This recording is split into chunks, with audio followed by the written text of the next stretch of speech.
into our town, the hangman came, smelling of gold and blood and flame.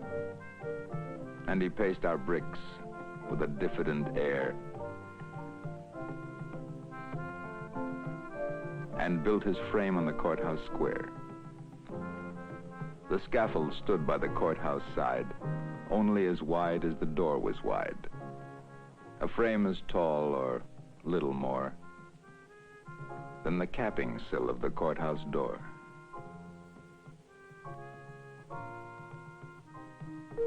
And we wondered, whenever we had the time, who the criminal, what the crime the hangman judged, with a yellow twist of knotted hemp in his busy fist.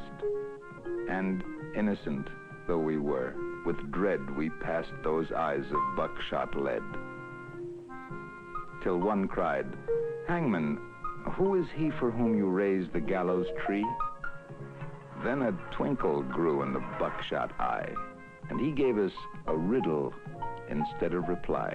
"He who serves me best," said he, "shall earn the rope on the gallows tree."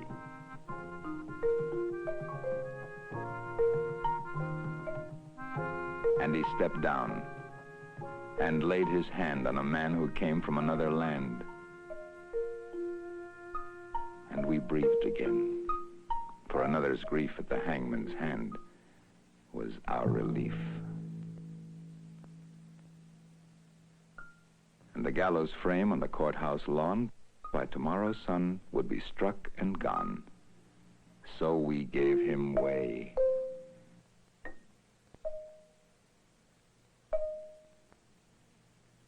And no one spoke out of respect for his hangman's cloak.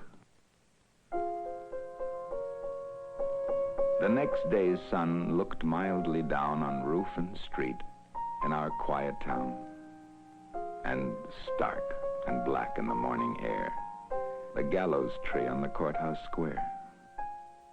And the hangman stood at his usual stand with a yellow hemp in his busy hand, with his buckshot eye and his jaw like a pike, and his air so knowing and businesslike. And we cried, "Hangman, have you not done yesterday with the alien one?" Then we fell silent and stood amazed. Oh, not for him was the gallows raised. He laughed a laugh as he looked at us. "Did you think I'd gone to all this fuss to hang one man? That's the thing I do to stretch the rope when the rope is new." Above our silence, a voice cried, "Shame!" And into our midst, the hangman came to that man's place. "Do you hold," said he, "with him that was meet for the gallows tree?" And he laid his hand on that one's arm, and we shrank back in quick alarm. And we gave him way, and no one spoke, out of the fear of his hangman's cloak. That night, we saw with dread surprise, the hangman's scaffold had grown in size. Fed by the blood beneath the chute, the gallows tree had taken root,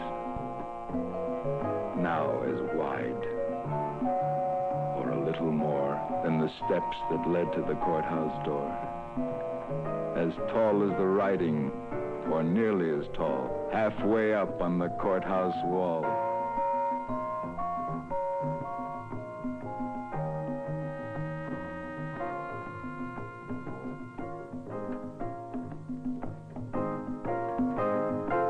The third he took, we had all heard tell, was a usurer and infidel. "And what," said the hangman, "have you to do with the gallows bound?" And he a Jew. And we cried out, "Is this one he who has served you well and faithfully?" The hangman smiled. "It's a clever scheme to try the strength of the gallows beam." The fourth man's dark, accusing song had scratched our comfort hard and long. And what concern, he gave us back, have you for the doomed and black, the fifth, the sixth? And we cried again, Hangman, is this the man? It's a trick, he said, that we hangmen know for easing the trap when the trap springs slow. And so we ceased and asked no more, as the hangman tallied his bloody score. And sun by sun, and night by night, the gallows grew to monstrous height.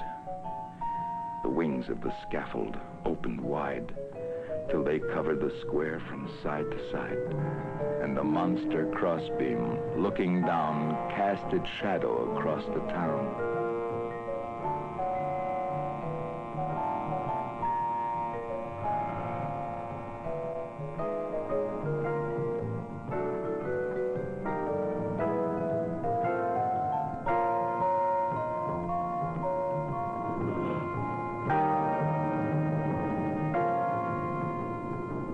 Then, through the town, the hangman came and called in the empty streets my name. And I looked at the gallows soaring tall and thought, there's no one left at all for hanging. And so he calls to me to help pull down the gallows tree. And I went out with right good hope to the hangman's tree and the hangman's rope.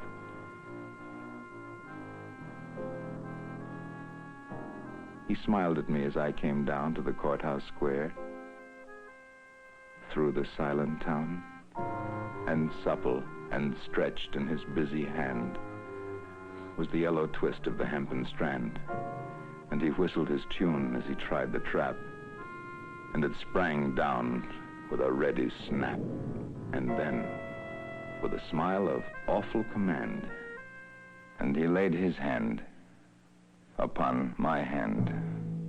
You tricked me, hangman, I shouted then. That your scaffold was built for other men, and I no henchman of yours, I cried. You lied to me, hangman. Foully lied.